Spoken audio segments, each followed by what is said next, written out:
Verdun, sur la Meuve. Facteur de Verdun. Le pari fou du commandement allemand. Feu bat à outrance, plus nombreux, nous ferons les vainqueurs. Les villages et les fortifications.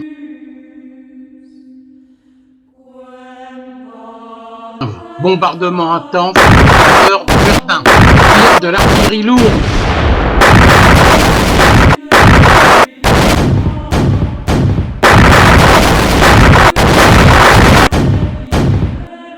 Verdun, avant et après le bombardement. 13h15, deux armées allemandes, la 7e et 13e armée, desservent vers Verdun et attaquent la 51e et 72e division. Les Allemands progressent vers le bois des Corps. Les 56e et 59e bataillons de chasseurs du colonel Drian subissent le feu de deux divisions allemandes. Les 56e et 59e BCP sont entièrement décimés et le colonel Drian meurt avec ses chasseurs.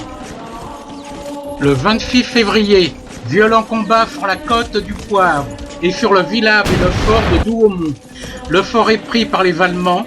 Le fort n'était défendu que par une poignée de soldats.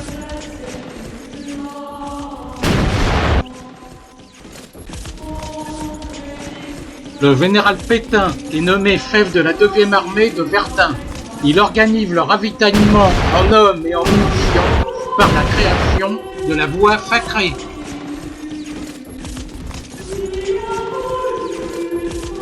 Le général Nivelle, ancien artilleur, perfectionne la technique du feu roulant. Préparation intense de l'artillerie. Le feu roulant commence. Les fantassins progressent derrière lui.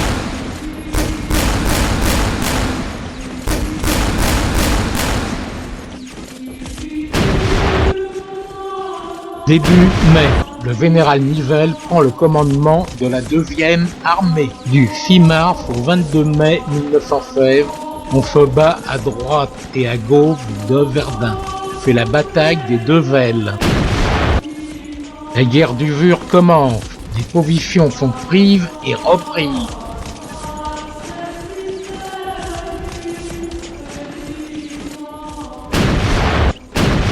Très forte progression allemande, mais ils n'arrivent pas à Verdun. Halte là, on ne passe pas.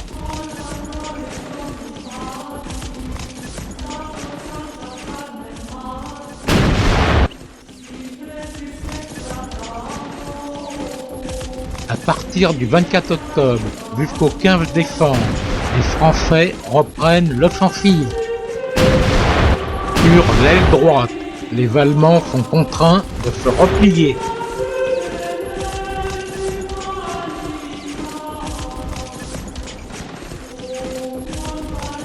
La côte 304 est reprise.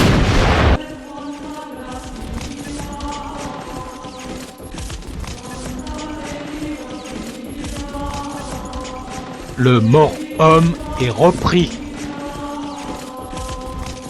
Le 24 octobre, le fort de Douaumont est repris.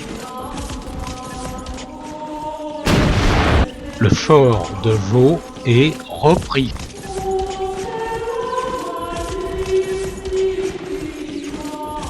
Le 15 décembre, la côte du Poivre et le village de Louvemont est repris par le 173e Henry. Attaque conjointe franco-britannique permettant de soulager le secteur de Verdun. L'offensive prévoit l'appui des phares britanniques, les Mark I, le secteur de la 4e armée britannique, le secteur de la 6e armée française, le secteur de la 10e armée française. La préparation de l'artillerie lourde et les feux roulants entrent en action. Les Français et les Britanniques lancent l'offensive contre la 2e armée du général allemand von Kluck.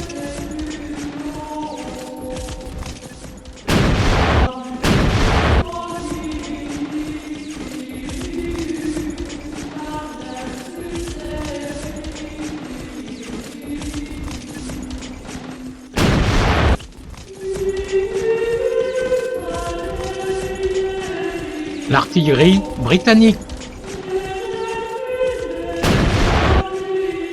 les fantassins britanniques, les phares britanniques Mark I. En 1916, la guerre des mines bat son plein. Des lignes françaises. On creuse des galeries sous le No Man's Land pour rejoindre sous terre les tranchées ennemies. On pioche et repioche.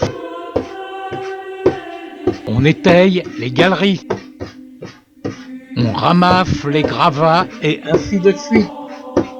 Quand on arrive à la hauteur des lignes ennemies, on creuse une galerie secondaire. Les Allemands creusent une contreface. Les Français creusent un camouflet pour contrecarrer la contreface. On positionne de l'explosif dans le camouflet et dans la galerie secondaire. Galerie principale, galerie secondaire, contreface, camouflet et fourneau de mine. Pose des explosifs et évacuation des galeries.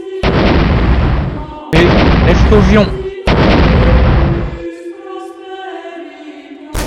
Les feux roulants commencent et on monte à l'assaut. À Vauquois, en 1916, la guerre des mines atteint son plus haut niveau. Fait 17 km de galeries et 519 explosions. Les différentes galeries. La pose des explosifs. Les cratères sur la butte de Vauquois. Le travail des sapeurs. Une galerie terminée.